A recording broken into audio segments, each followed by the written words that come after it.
ராகுல் டிக்கி அவங்க அம்மா தான் பேசுகிறேன். தேவயானி பொண்ணை நல்லா வளர்த்திருக்கிறாங்க. அந்த பொண்ணு வந்து பொம்பாயிலேருந்து வந்தவங்க, ஒரு நடிகரோட பொண்ணு தான். இருந்தாலும் எவ்வளோ அடக்கொடக்கமாக வளர்த்திருக்கிறாங்க. நல்லா பாட்டு பாடும்போது கூட நல்லா நீட்டாக நல்லா இதாக இருக்குது. இது வனிதா ஜெயக்குமார்னு சொல்லி அந்த பொண்ணு இருக்குது பார்த்தீங்களா, அந்த பொண்ணு வந்து இது மாடல் தான் இருக்கலாம், அதுக்குன்னு இவ்வளோ மாடலாக போகக்கூடாது.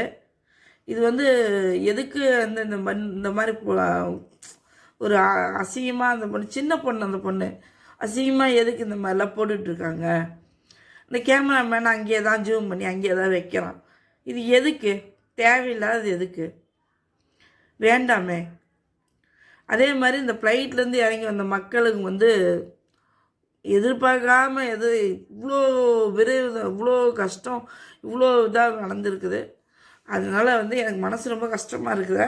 அவங்களாம் இறந்து என் பையனோட இழப்பு தாண்டி இதெல்லாம் பெரிய இழப்பு அப்படிங்கிறதுனால நான் சொல்கிறேன்.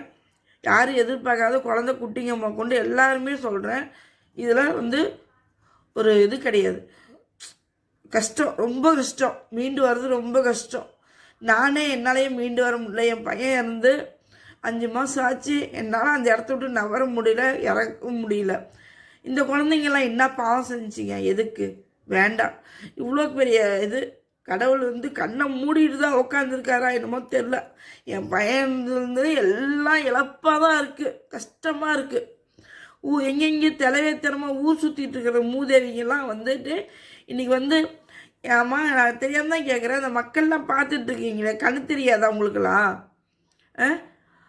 என் பையன் ஐடியிலேருந்து போடக்கூடாதுன்னு சொல்லிகிட்டு இருக்கிறேன், போட்டுட்ருக்குறா. ஒன்றா ஸ்டேஷனாக போய் கம்ப்ளைண்ட் பண்ணி இந்த ஐடி எனக்கு வந்துருச்சுன்னா நான் பண்ணுவேன். என் பையன்